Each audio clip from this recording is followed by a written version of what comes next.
Welcome to the Parsha Perspective. Each week, we will delve deep in a weekly Torah portion to find a practical and insightful way to enhance your daily life.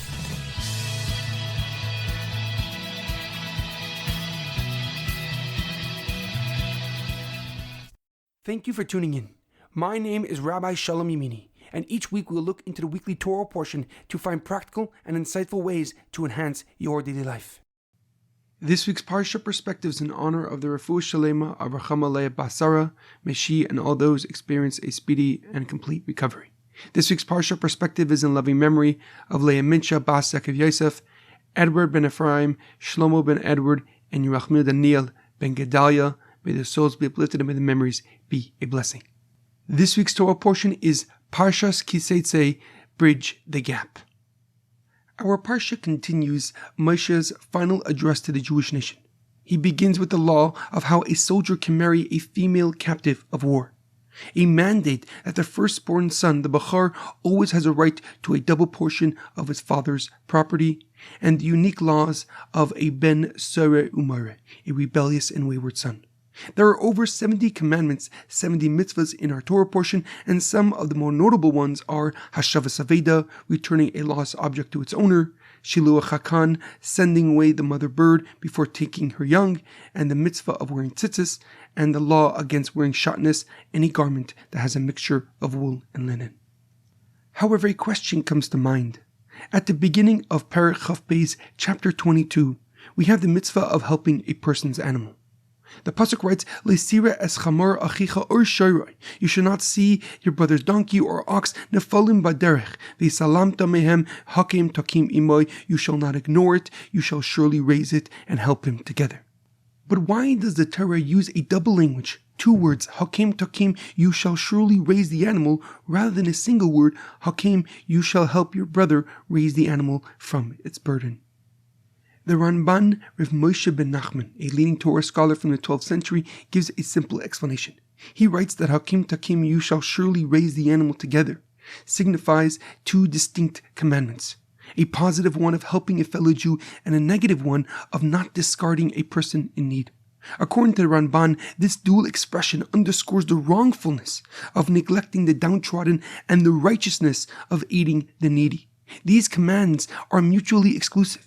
Ignoring the impoverished transgresses a negative commandment, while recognizing and acknowledging and then assisting those in need fulfills our obligation of sharing God's kindness and love with the world.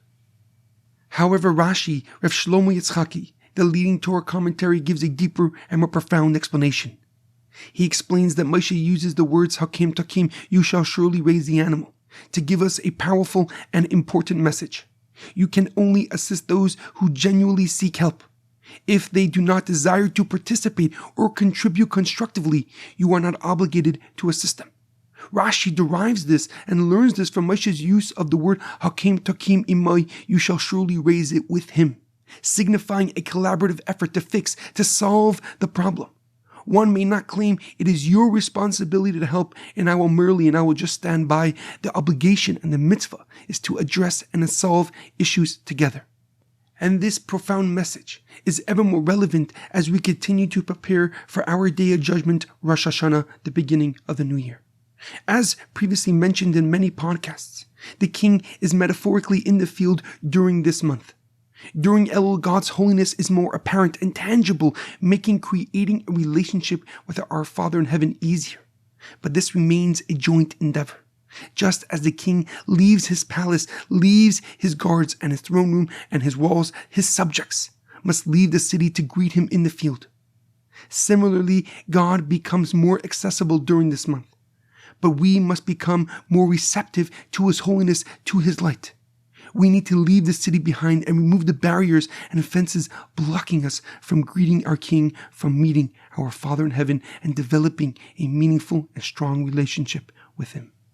In our daily life, it is imperative to realize that we must take the initiative and we must commence our journey to our goals. We cannot wait for others to initiate our growth and our path to success. We must pave our way to fulfill our part in God's plan for this universe. Whether this means pursuing a new career, starting a project, or embarking on a journey of self-discovery, the onus lies on us to initiate the change we so desire. We must set the wheels in motion and believe and hope that our efforts will be met with God's support, with God's love, as we define our determination to reach and fulfill our unique and godly potential.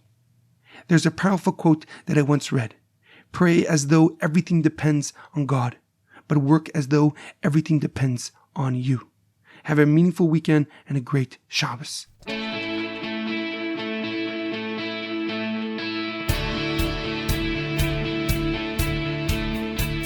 Thank you for tuning in to the Parsha Perspective.